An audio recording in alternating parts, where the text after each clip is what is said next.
ঈদের সময় কবর জিয়ারত না করলে জীবনে দুইটি বিপদ আসবেই আসবে। আমি সকল ভাই বোনদেরকে অনুরোধ করব ভিডিওটি শেষ পর্যন্ত দেখার জন্য। জানার সুযোগ থাকতেও যদি এড়িয়ে যান তাহলে ভেবে নিবেন আপনি শয়তানের ধোকায় আবদ্ধ। আপনার ইমানের চেয়ে শয়তানের ধোকা শক্তিশালী। ঈদের দিন কবর জিয়ারত না করলে যে বিপদের সম্মুখীন হবেন তার মধ্যে একটি বিপদ দুনিয়াতে আর ২ নম্বর বিপদটি পরকালের। রাসূলুল্লাহ সাল্লাল্লাহু আলাইহি ওয়াসাল্লাম উম্মতদেরকে সতর্ক করে দিয়েছেন, কারণ এই বিপদ থেকে ক্ষমা পাওয়ার সুযোগ নেই। প্রিয় দর্শক, আপনি যদি রাসূলুল্লাহ সাল্লাল্লাহু আলাইহি ওয়াসাল্লামকে ভালোবাসেন অবশ্যই আলহামদুলিল্লাহ কমেন্ট করবেন এবং শেয়ার করে সকল মুসলিম ভাই বোনদের জানার সুযোগ করে দিবেন। রাসূলের হাদিস শেয়ার করা এবং অন্যকে জানানো আমাদের ঈমানি দায়িত্ব।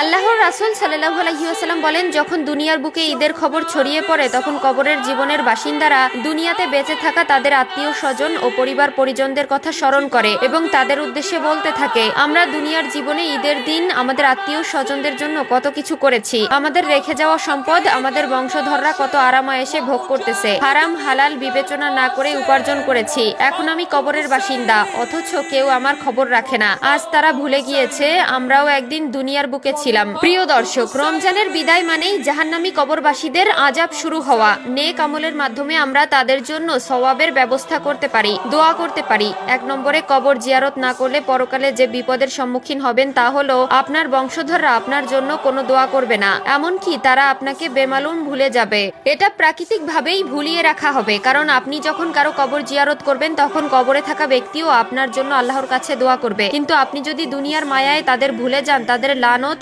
আপনার জীবনে ও কবরের জীবনে একই অবস্থা হবে। মনে রাখবেন, আপনার থেকেই আপনার পরবর্তী মানুষগুলো শিখবে। আপনি যদি ঈদের দিন আপনার মা বাবার বা আত্মীয় স্বজনের কবর জিয়ারত না করেন, মারা যাওয়ার পর আপনার কবর জিয়ারত না, আপনার জন্য কেউ দোয়া করতেও আসবে না। তাই অবশ্যই ঈদের দিন সহ যখনই সময় হবে আত্মীয় স্বজন মা বাবা সকলের কবর জিয়ারত করবেন এবং তাদের জন্য দোয়া করবেন।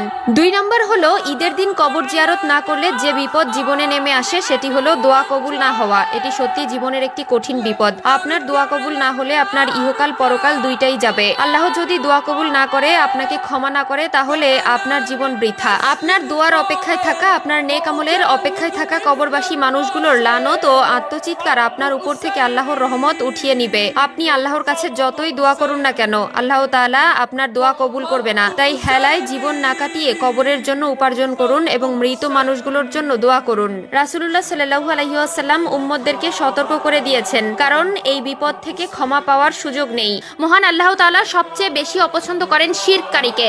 আল্লাহর সঙ্গে কাউকে শরীক করা সবচেয়ে বড় গুনাহ। তিনি শিরকের গুনাহ কখনোই ক্ষমা করবেন না। সরাসরি আল্লাহর সঙ্গে কাউকে তুলনা করা কিংবা আল্লাহ ছাড়া অন্য কারো ইবাদত করাই শিরক। মহান আল্লাহ তাআলা শিরকের গুনাহের পরিণতি সম্পর্কে ঘোষণা করেন, নিঃসন্দেহে আল্লাহ তার সঙ্গে শিরক করাকে ক্ষমা করবেন না।